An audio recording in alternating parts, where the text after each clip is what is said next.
and good evening. I'm Melissa Idris and you're watching Consider This. This is the show where we want you to consider and then reconsider what you know of the news of the day. August 21st marks Prime Minister Ismail Sabri Yaakob's 1 year in office. When he was sworn in a year ago, Malaysia was struggling with what we called at that point a triple crisis. We were reeling from the pandemic, the economic fallout and political instability. Now, 1 year into his tenure, let's take a look at what progress Ismail Sabri has made, his standing with the Malaysian public, and what this means for the country going forward. Joining us now is the Executive Director of Merdeka Centre, Ibrahim Sufyan, affectionately known as Ben. Thank you so much for joining us on the show. Ben, let's begin with a broad overview. How would you describe the leadership of Ismail Sabri over the past year? Yeah, thanks, Melissa, and thanks, Astro, for having me on. I would describe, Ismail Sabri as having been an accidental leader, to be honest. The reason is because, through the volatility that we saw in the wake of the Sheraton move in March 2020, at that point in time, most people didn't anticipate that Ismail Sabri, who still is the Vice President of UMNO, would become Prime Minister. And yet, he's here. And he has been, I think, seen as an unknown quantity, although he has been part of the administration for, at least a couple of decades. But he has not been in the forefront of the news cycle, and he has not been, largely seen to be at the national stage. And yet he is, particularly with the formation of the Perikatan government, Defence Minister. And I think at that point in time, people anticipate that Datuk Seri Ismail Sabri was destined for a higher office at that point in time. Ben, when you say that he's not at the forefront of the news cycle, is that a good thing or a bad thing as a Prime Minister? That is in many ways, considering the situation that we are in, it is not always bad. The reason is because, since 2020, the country has been affected by all kinds of issues and problems. Not that prior to that there were no issues or problems, but he has seen to be, the news has not been about him. He has been responding to the news, or he's trying to mitigate the effects of the challenges that the country is facing. So, he is not the source of controversy, but rather he's trying to manage, do the best in trying times. Okay, well, let's see what maybe polling's data has to say about voter sentiment towards Ismail Sabri. Has Merdeka Centre gauged what we can maybe, colloquially call popularity polls towards Ismail Sabri's leadership? Yeah, we have. We have regularly polled, although it's not always put up on the website. But what we notice about Ismail Sabri's approval rating numbers is that it is subjected to the volatility and also the fragmented nature of politics that's prevailing in the country right now. So the numbers that he's polling is somewhat moderate. It's not very high. It's sort of middling, in the 40s to 50% range. And that is because when he came into the picture, there was already some form of cracks within the alliance between Perikatan Nasional and Barisan Nasional. So at the point in time when he came in, supporters of Perikatan Nasional are not so keen, to have him there. At the same time, Pakatan Harapan supporters, of course, do not support him. And so he comes in with perhaps about 45 to 50% of the national level support. So that affects his standing and the government as well. So it just reflects the politically challenging situation that he has found himself in. When these types of polls are done, what do you expect or what do you think are in the minds of the respondents? What is the comparison that they're making? Are they comparing Ismail Sabri to Muhyiddin Yassin? Are they comparing him to the Pakatan government? What is the basis of comparison when we ask about a leader's success in the role of Prime Minister? Well, I mean, normally it is about how the public perceives he's handling the issues that he has been handed with.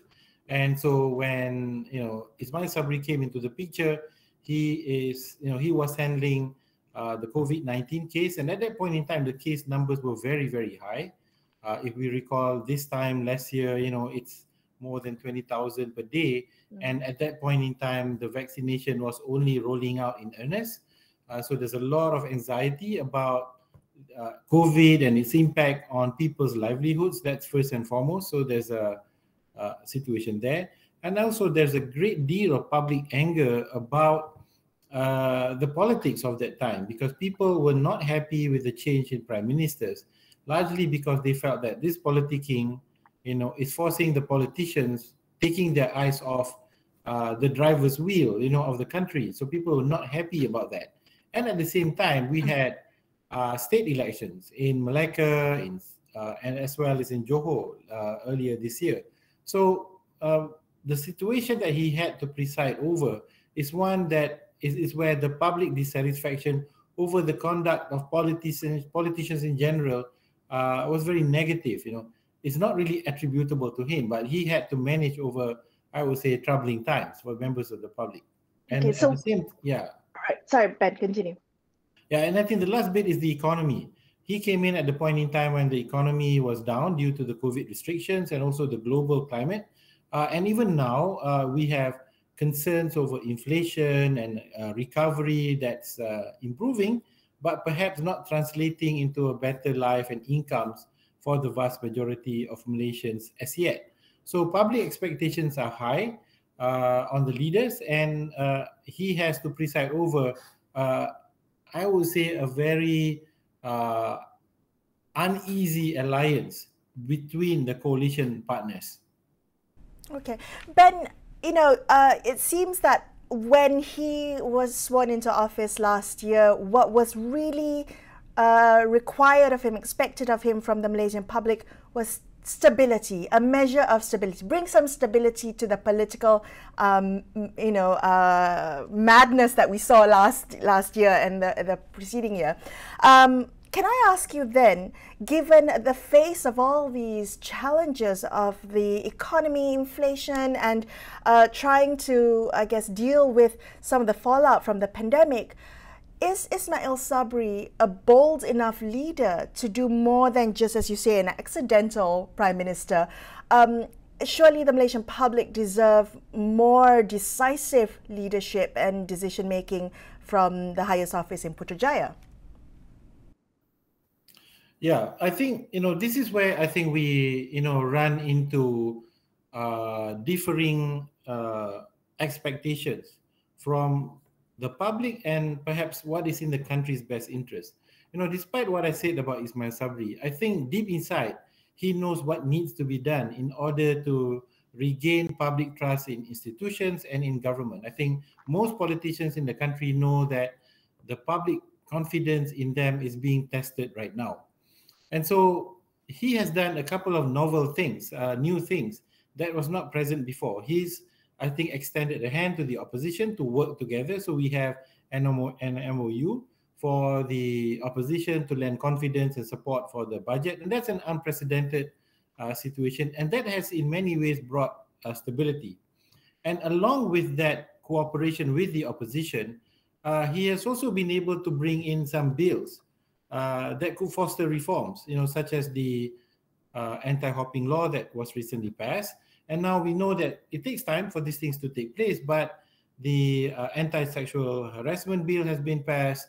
And we now also know that there is a bill in the pipeline related to political funding as well. So these are very, very positive developments that perhaps escapes the eye of the common person on the street.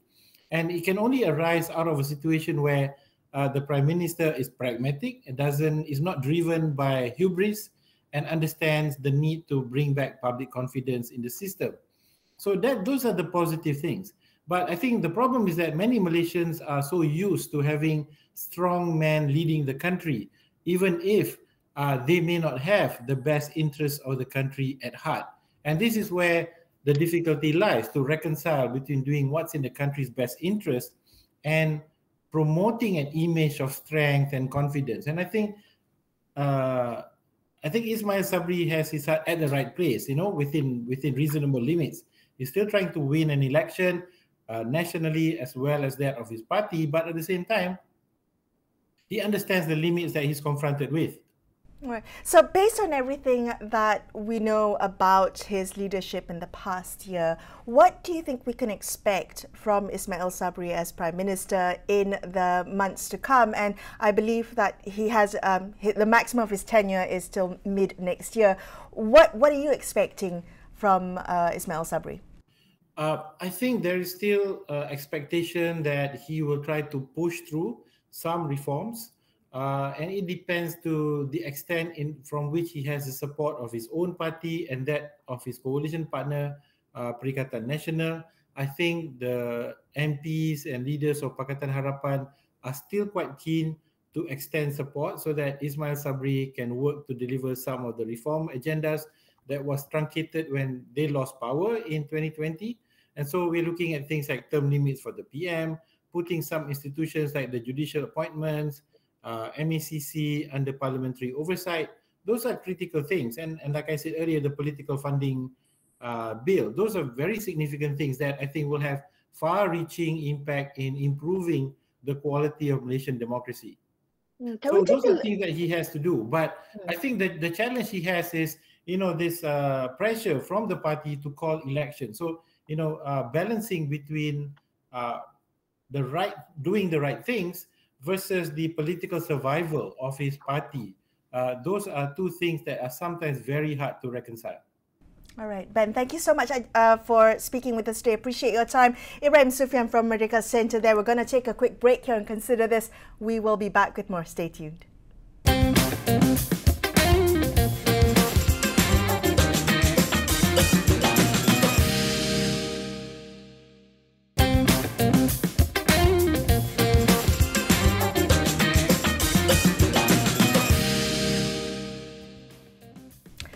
Hi, you're watching Consider This. I'm Melissa Idris. Let's continue our assessment of Prime Minister Ismail Sabri Yaakob's 1 year in office as Prime Minister.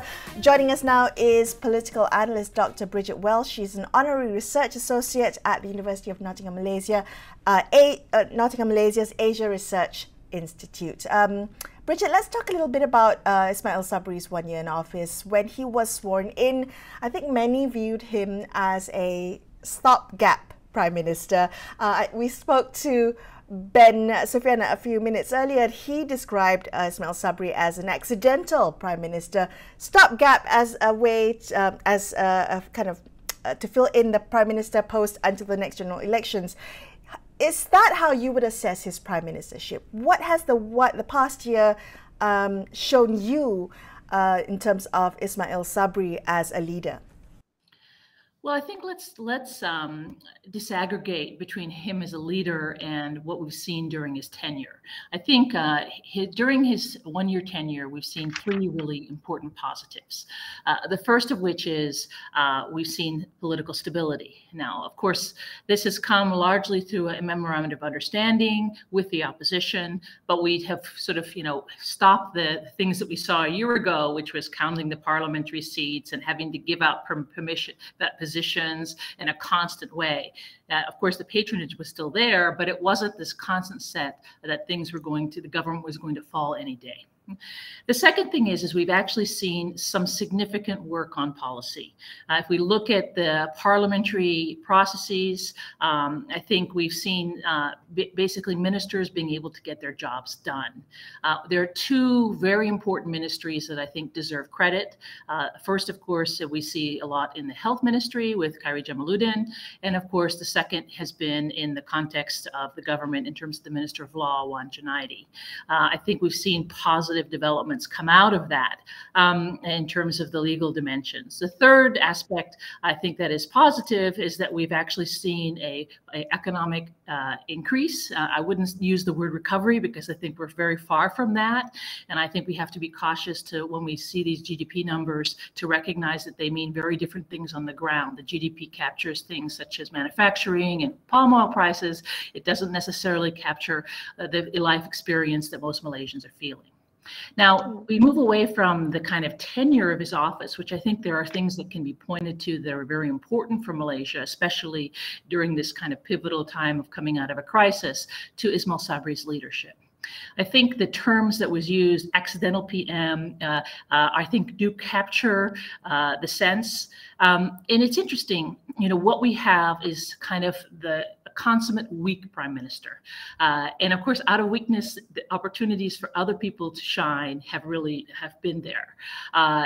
It is interesting that the ground, including the Malay ground, you know, don't see him as fulfilling their aspirations for a prime minister role.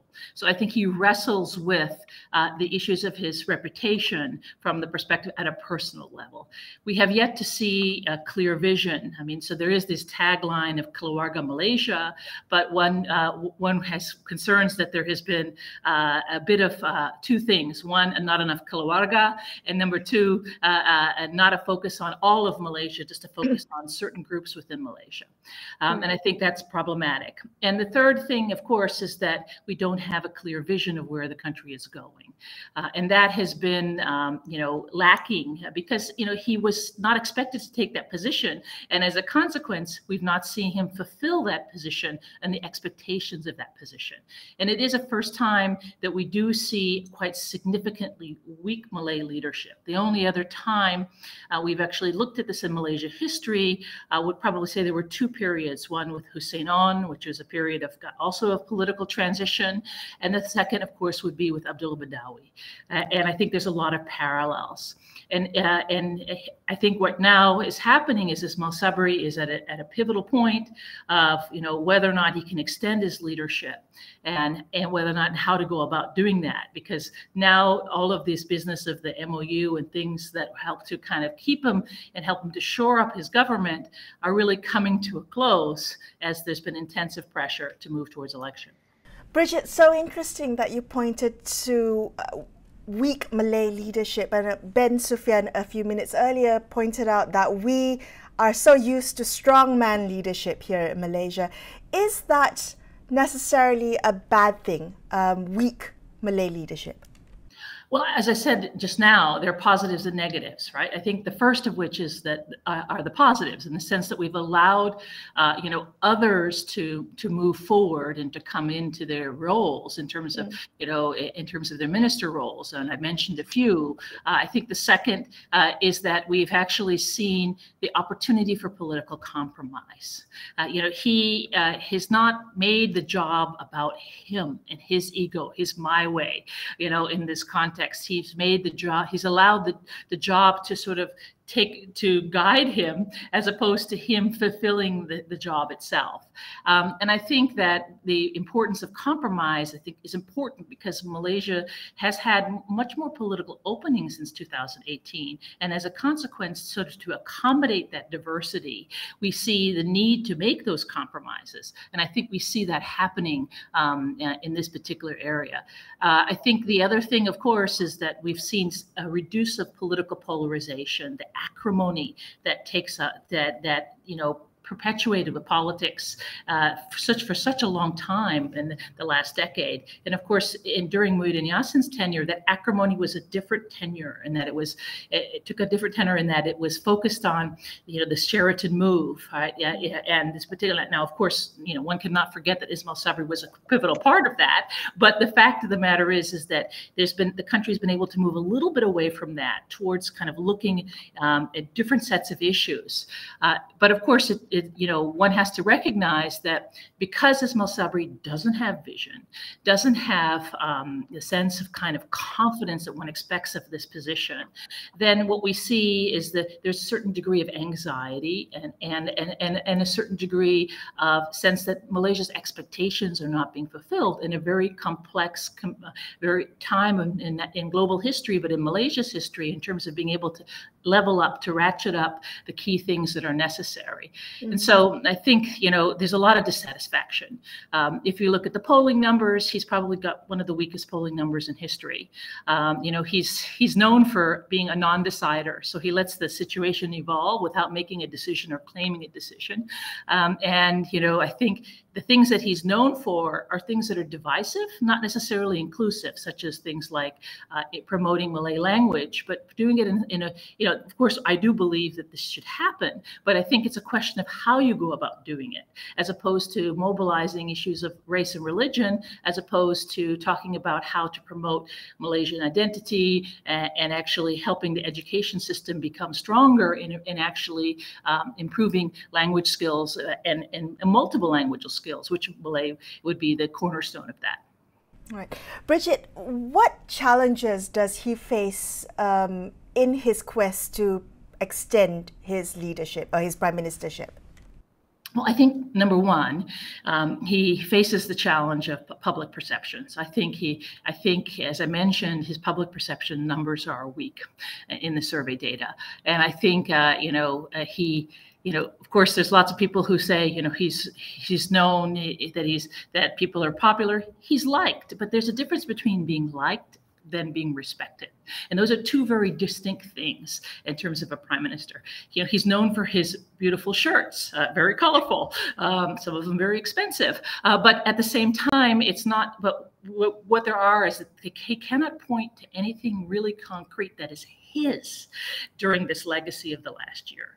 And I think this is a big challenge from the perspective of things that he articulated and that have delivered. So for example, on Keluarga Malaysia, we don't have, we have the sense that things are not keluarga when you don't have women who have rights to pass on the citizenship to their children, for example. And so I think that that's one challenge. The second challenge, of course, is he has the challenge within UMNO. In terms of being pointed as a possible prime minister.